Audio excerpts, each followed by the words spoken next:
want the king out of here. That's the sort of feelings that we're getting here, the strength of opinion you're getting among the ordinary people. Now, the opposition politicians are saying that what they want first is some sort of commitment from the government, from the ruling family, that they're serious about making concessions, that they're serious about talking about constitutional reform. They say they haven't had that yet, and that's why, although there's this offer of dialogue, no one's actually sat down to talk about anything yet.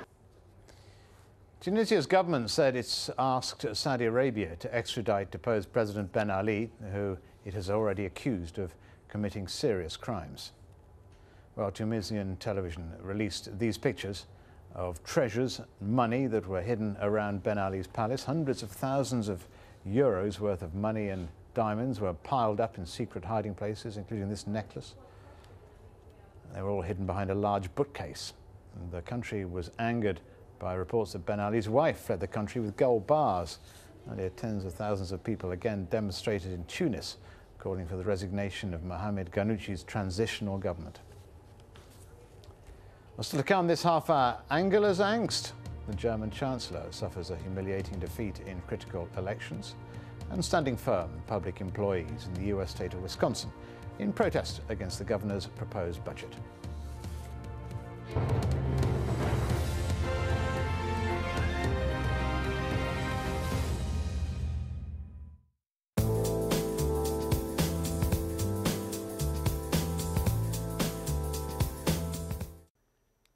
Hello, welcome to another look at the international forecast. We're still feeling the effects of Tropical Cyclone Carlos across the northern parts of Australia. Here it is, still swirling away.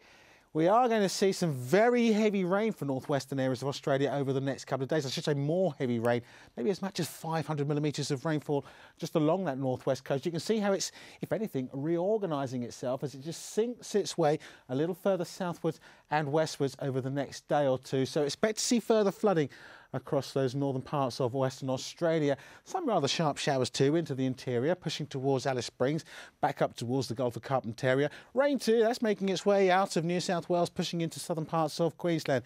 Could cause further problems here just towards the Gold Coast, then Brisbane at around 27 Celsius. Could see some rather sharp showers too, making their way across New Zealand. Some heavy rain, certainly a possibility into the South Island as we go through Monday. Look further north. Here we have another tropical cyclone. This one's called Atu, just between New Caledonia and Fiji, and that's about where it'll stay. It'll sink its way a little further southwards as we go on through Tuesday. So I think at least the worst of the weather will stay offshore. For Southeast Asia, well, it's the usual crop of heavy showers to come. The wettest weather still there across much of Borneo.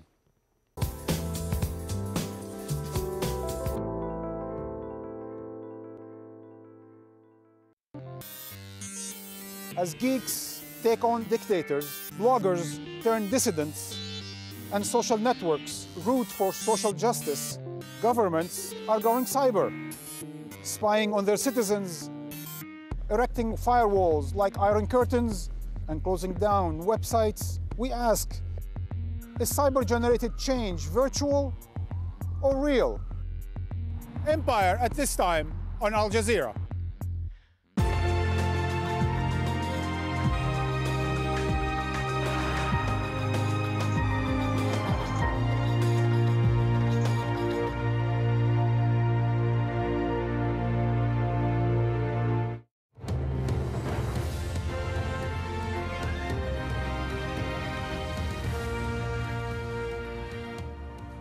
Welcome back. A reminder of our top stories here on Al Jazeera. Libyan security forces have again fired on mourners at a funeral for protesters killed in the last few days of anti-government demonstrations.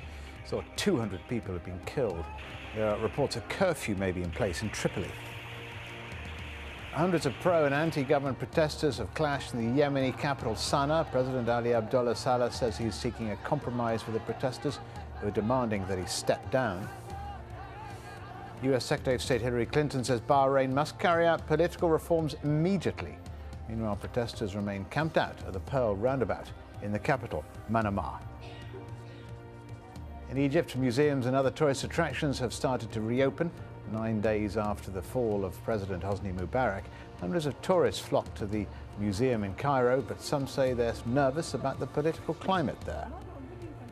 Let's go back to Libya and Benghazi, and let's talk to a lawyer, Nouri Al-Abba, who's in Benghazi. First of all, Nouri, can you hear me? Stephen Cole in London. Yeah. Excellent.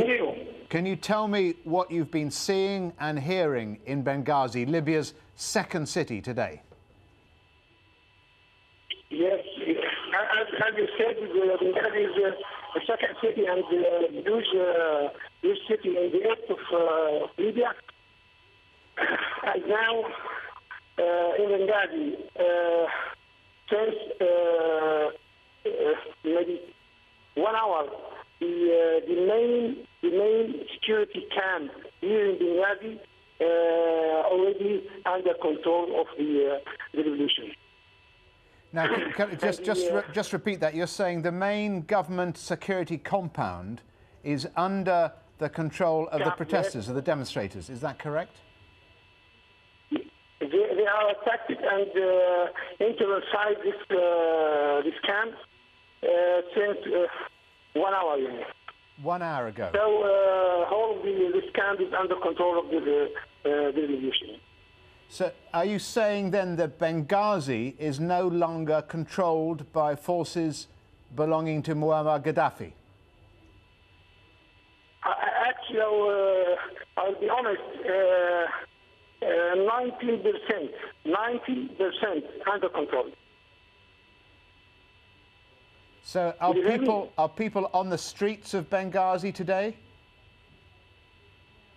Yes, all the people on the street now, more than 250,000 people in the square, the prison square here in Benghazi, in front of the court of Benghazi. They are heavy, very heavy, and they are moving here and there. So most of Benghazi, the impression of the people, the system is failing. Right. Now, what we're going to do, thank you very much for joining us, Nouri. We've got a few sound problems hearing you clearly, but just to sum up, I think you said that 90% is under government control, but there is a government-run compound or security compound that is under control of the demonstrators. And 250,000 people are currently on the streets. But we're going to move on to Tripoli, to a protester who I'm not going to name, who's taking part in what he says is a 3,000-strong march towards Garden Square.